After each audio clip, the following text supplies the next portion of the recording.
Hello guys, welcome है आप सभी का आपके अपने YouTube channel be expert with Pooja Chauhan पर। देखिए दोस्तों, हम यूपी पुलिस के लिए स्पेशल क्लासेस लेके आ रहे हैं, जिसमें सबसे पहली क्लास है हिंदी के साहित्य का इतिहास। यानी कि इससे क्वेश्चन आने के ज़्यादातर चांसेस बन रहे हैं दोस्तों। तो इसलिए हमने आप सभी के जो बच्चों ने बोला था उसी के डिमांड पर हम ये आपके लिए वीडियो लेकर के आए हैं। चलिए दोस्तों शुरू करते हैं। सबसे पहले हिंदी साहित्य का कालक्रम, मतलब कि कालक्रम का मतलब होता है वर्गीकरण। तो हिंदी साहित्य का वर्गीकरण हम आज इस वीडियो में देखने वाले हैं दोस्तों। देखिए दोस्तों, सबसे पहला पॉइंट, इस जो आज ये वीडियो बन रही है, इस वीडियो से आपको एक या दो क्वेश्चन पक्का मिलेगा दोस्तों। इसलिए ध्यान से वीडियो को पढ़िए, इसके अच्छे से नोट्स बनाइए, ताकि आपको पेपर के टाइम पर इस नोट से रिवीजन करने में आसानी हो जाए। तो चलिए दोस्तों, सबसे पहला पॉइंट, क्वेश्चन पूछ सकता है कैसे, हिंदी साहित्य के इतिहास के कालक्रम के, यानी कि जो काल बांटे गए हैं हिंदी साहित्य में, वो उसका जो श्रेय किसको जाता है, यानी कि हिंदी का जो साहित्य है उसको बांटा किसने है। तो क्वेश्चन पूछ सकता है कि किसको ये श्रेय जाता है। तो आंसर है दोस्तों जॉर्ज ग्रियर्सन। किसको? जॉर्ज ग्रियर्सन को। अगले पॉइंट पर चलते हैं दोस्तों। अगला देखते हैं, हिंदी साहित्य के इतिहास को हमने कितने भागों में बांटा है। तो चलिए दोस्तों इसको समझते हैं। हिंदी साहित्य के इतिहास को कितने भागों में बांटा है। सबसे पहले आदिकाल, सबसे पहला क्या है आदिकाल, फिर है पूर्व मध्यकाल, तीसरा है उत्तर मध्यकाल और चौथा है आधुनिक काल, जिसमें हम जी रहे हैं दोस्तों। चलिए दोस्तों सबसे पहले पढ़ते हैं आदिकाल। आदिकाल क्या है? आदिकाल का जो दूसरा नाम है वो बताइए दोस्तों। क्वेश्चन पूछ सकता है कि बताइए आदिकाल का दूसरा नाम क्या है। तो आदिकाल वीर गाथा काल, आदिकाल वीर गाथा काल। तो देखिए दोस्तों, इसका टाइम पीरियड भी पूछा जा सकता है, तो उसको बताएंगे, यानी कि 650 या 1050 ईस्वी से 1350 ईस्वी। दोस्तों कहीं पे जो आदिकाल है उसका जो टाइम पीरियड है, यानी कि जो समय काल है, वो 650 लिखा हुआ है, उससे 1350 तक, कहीं 1050 से 1350 लिखा हुआ है। जो भी ऑप्शन आपको दिखे उसको आप टिक कर देंगे, दोनों में से एक आपको पाएगा दोस्तों। चलिए दोस्तों, हमने देख लिया कि सबसे पहला जो हिंदी साहित्य का काल पढ़ा, उसका काल का नाम क्या है? आदिकाल। उसका जो उपनाम है, यानी कि जो दूसरा नाम है, वह है वीरगाथा काल। उसका समय क्या है? 650 या 1050 से 1350 ईस्वी। देखिए दोस्तों, इसमें इसके अंतर्गत आता कौन सा साहित्य है? रासो साहित्य। ये लिखा हुआ हमने दोस्तों, रासो साहित्य है। और जो इसमें जो रचनाएं होती हैं ज्यादातर आदिकाल में, वीर गाथा काल में, उसमें वीर रस से संबंधित रचनाएं होती हैं। यानी कि देखिए, वीर गाथा काल है तो रचनाएं भी कैसे होनी चाहिए? वीर रस से संबंधित होनी चाहिए रचनाएं भी।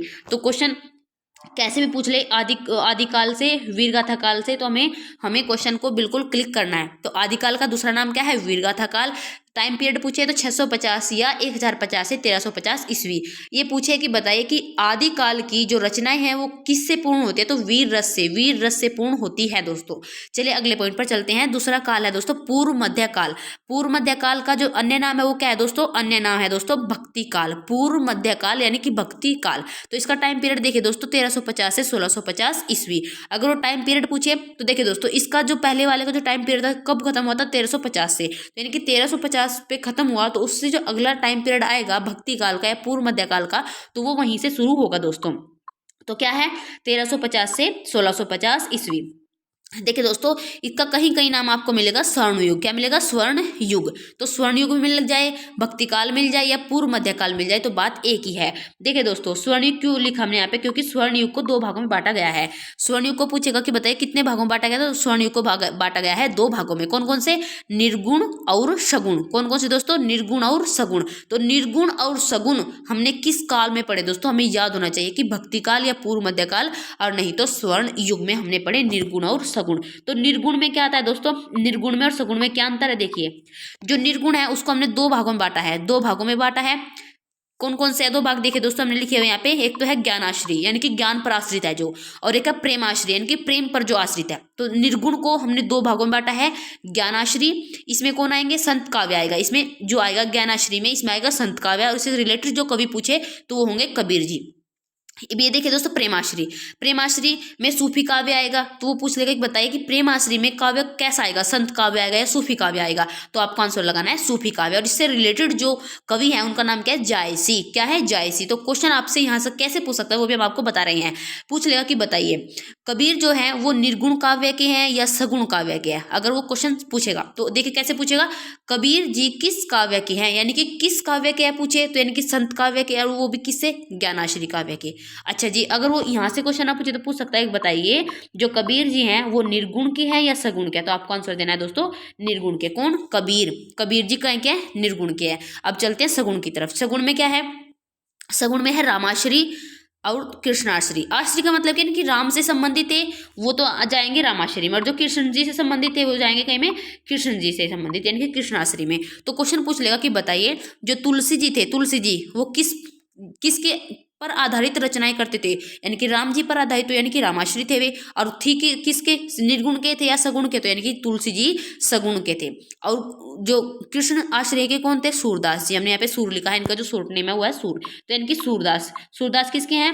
कृष्ण जी पर आधारित रचनाएं करते थे, और तुलसीदास जी राम जी पर आधारित रचनाएं करते, तो इनका नाम पड़ गया रामाश्री और कृष्णाश्री। तो क्वेश्चन कैसे पुटअप होगा? क्वेश्चन पूछेगा कि बताइए सूरदास जी कैसे कवि थे? सगुण के थे या निगुण के थे? निर्गुण या सगुण? तो आपको आंसर देना है सगुण के। सगुण के कौन कौन से दोस्तों? तुलसीदास जी और सूरदास जी। देखिए दोस्तों, निर्गुण और सगुण से क्वेश्चन बहुत बार पेपर में आया हुआ है, तो आपको इनको बहुत अच्छे तरीके से पढ़ना है, बार बार रिवीजन करना है। देखिए दोस्तों, हम एक चीज को पढ़ लेते हैं तो ये नहीं है कि अब हमें वो याद हो गई तो परमानेंटली याद हो जाती है। नहीं दोस्तों, हमें एक चीज का बार बार करके रिवीजन करना पड़ता है। तो दोस्तों अच्छे तरीके से रीडिंग लगाइए, इसको पढ़िए अच्छे तरीके से, बार बार में इसका रिवीजन करिए। निर्गुण और सगुण तक आपको हर चीज क्लियर हो जानी चाहिए दोस्तों। चलते हैं अगले पार्ट पर। क्या है अगला? तीसरे नंबर का उत्तर मध्यकाल। क्या है? उत्तर मध्यकाल। पहला क्या था? आदिकाल। दूसरा क्या था? पूर्व मध्यकाल। अब आया उत्तर काल। उत्तर काल, उत्तर मध्यकाल। उत्तर मध्यकाल का अन्य नाम पूछे तो क्या बताएंगे दोस्तों? उत्तर मध्यकाल का अन्य नाम है रीतिकाल। रीतिकाल, उत्तर मध्यकाल यानी कि रीतिकाल। इसका टाइम पीरियड कितना है दोस्तों? 1650 से 1850 ईस्वी। कितना है? 1650 से 1850 ईस्वी। देखिए दोस्तों, बस रीतिकाल के बारे में आपको एक बात याद रखनी है कि रीतिकाल से संबंधित जो कवि थे वो कौन थे? बिहारी जी। कौन थे? बिहारी जी। तो बिहारी जी किससे संबंधित थे? दे देगा आपको ऑप्शन में, निर्गुण के, सगुण के, पूर्व मध्यकाल के या रीतिकाल के। तो आपको आंसर लगाना है रीतिकाल या उत्तर मध्यकाल। रीतिकाल या उत्तर मध्यकाल किस कौन है इसके? बिहारी जी। बिहारी इसका आंसर होगा दोस्तों। चलिए अगले पार्ट पर चलते हैं, आधुनिक काल, जिसमें हम जी रहे हैं दोस्तों।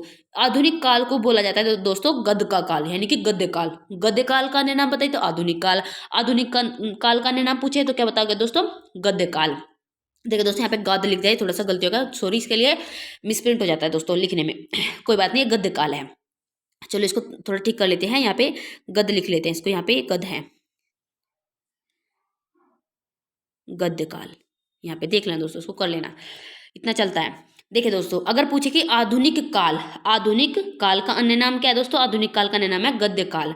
और अगर पूछे कि आधुनिक काल का जो समय है वो कब से कब तक है, टाइम पीरियड कब से कब तक है, तो 1850 से अब तक। आधुनिक है मतलब कि अब तक चल रहा है, तो 1850 से अब तक। देखिए दोस्तों, आपको ये देखना है कि सबसे पहला काल आदिकाल यानी कि वीरगाथा काल, दूसरा पूर्व मध्यकाल, तीसरा उत्तर मध्यकाल और चौथा आधुनिक काल। तो कितने काल में बटा है? 4 कालों में बटा है। कितने कालों में दोस्तों? 4 कालों में। देखिए दोस्तों, 4 कालों में बटा है। आदिकाल, वीरगाथा काल, पूर्व मध्यकाल, भक्ति काल, और दूसरा है उत्तर मध्यकाल यानी कि रीतिकाल। और आधुनिक काल को किस रूप में पढ़ा है उसने? आधुनिक काल को पढ़ा है गद्य काल के रूप में। और इनके टाइम पीरियड आपको याद रखना है दोस्तों। चलिए अब इसको पढ़ लेते हैं। जो आधुनिक काल है उसमें बीच बीच में कुछ काल आए थे, उन कालों के नाम पढ़ लेते हैं दोस्तों। देखिए सबसे पहला है भारतेंदु युग। भारतेंदु युग किसके अंतर्गत आता है? तो आधुनिक काल के अंतर्गत आता है। सबसे पहला पॉइंट ये याद रखना है आपको, भारतेंदु युग आधुनिक काल का ही एक हिस्सा है। लेकिन इसमें भी एक पार्ट बांट दिया, तो यानी कि आधुनिक काल 1850 से 1900 ईस्वी तक रहा। यानी कि 1850 से 1900 तक का जो टाइम पीरियड था उसको क्या कहा गया दोस्तों? भारतेंदु युग कहा गया। सबसे पहला पॉइंट, भारतेंदु युग किसके अंतर्गत आता है? गद्य काल के अंतर्गत आता है। और गद्य काल का नाम क्या है? आधुनिक काल। क्या है? आधुनिक काल। देखिए दोस्तों, द्वितीय, इसमें सेकंड क्या है? द्विवेदी युग। द्विवेदी युग, द्विवेदी युग का टाइम पीरियड पूछ सकता है आपसे, तो द्विवेदी युग का टाइम पीरियड है 1900 से 1920 ईस्वी। कब से दोस्तों? 1900 से 1920 ईस्वी, द्विवेदी युग। अगला देखिए दोस्तों, अगला क्या है? छायावाद युग। छायावाद युग का दूसरा नाम हो सकता है दोस्तों छायावादोत्तर युग। तो इसका टाइम पीरियड देखिए 1920 से 1936। क्या है दोस्तों? 1920 से 1936 छायावाद युग या छायावादोत्तर युग। अगला देखिए दोस्तों, प्रगतिवाद। क्या है? प्रगतिवाद। अगला है दोस्तों प्रयोगवाद। इसमें थोड़ा सा समझना है इसको। प्रगतिवाद का टाइम पीरियड पूछे तो प्रगतिवाद का जो टाइम पीरियड है वो है 1936 से 1943। क्या है? 1936 से 1943। प्रयोगवाद का पूछे, प्रयोग करना है 43 से 51 तक। कब? 43 से 51 तक। देखिए दोस्तों, और अगला है क्या है, अगला है नई कविता। तो नई कविता का टाइम पीरियड पूछे कि बताइए कि नई कविता का जो काल है वो कब से कब तक है। तो आपको क्या आंसर देना है, 1951 से अब तक। नई यानी कि नई नई कविताएं बन रही हैं, तो अब तक तो बन रही होगी। तो लेकिन अब पूछे कि बताइए कब से कब तक, तो 43 से 51 दे देगा ऑप्शन में आपको, 36 से 43 दे देगा। लेकिन आपको आंसर लगाना है 1951 से 1951 से अब तक क्या है, नई कविता। तो दोस्तों पूछ सकता है आपसे कि बताइए आधुनिक काल को हमने कितने भागों में बांटा है। तो आधुनिक काल को भारतेंदु युग 1, द्विवेदी युग 2, छायावाद युग 3, प्रगतिवाद युग 4 और प्रयोगवाद युग 5 और नई कविता 6। तो यानी कि कुल कितने हुए आधुनिक काल के भाग, 6। तो 6 भागों में आधुनिक काल को बांटा गया है दोस्तों। देखिए दोस्तों, हमने पढ़ लिया कि भाई जो हिंदी साहित्य का काल था वो कितने भागों में बांटा गया है, 4 भागों में। उनके नाम पढ़ लिए, उनका टाइम पीरियड पढ़ लिया, उनसे संबंधित जो भी इंपॉर्टेंट चीज़ें थी, कौन सा कवि किस काल में आता है, निर्गुण का कौन सा कवि है, सगुण के कौन से कवि है और रीति काल के कौन से कवि हैं दोस्तों। देखिए दोस्तों, हमने आपके लिए ये पहली वीडियो हिंदी साहित्य से संबंधित बनाई है। अगर आप हमें सपोर्ट करते हो तो आपको डेली आपको एक वीडियो हिंदी साहित्य के इतिहास की मिल जाएगी, और जब तक आपका पेपर होगा यूपी पुलिस स्पेशल का, तब तक आपका हम हिंदी साहित्य का इतिहास बहुत अच्छे तरीके से पूरा करवा देंगे दोस्तों। देखिए दोस्तों, अगर आप हमें सपोर्ट करना चाहते हैं तो इसलिए प्लीज़ चैनल को सब्सक्राइब कीजिए और दूसरे दोस्तों से करवाइए। थैंक यू, धन्यवाद।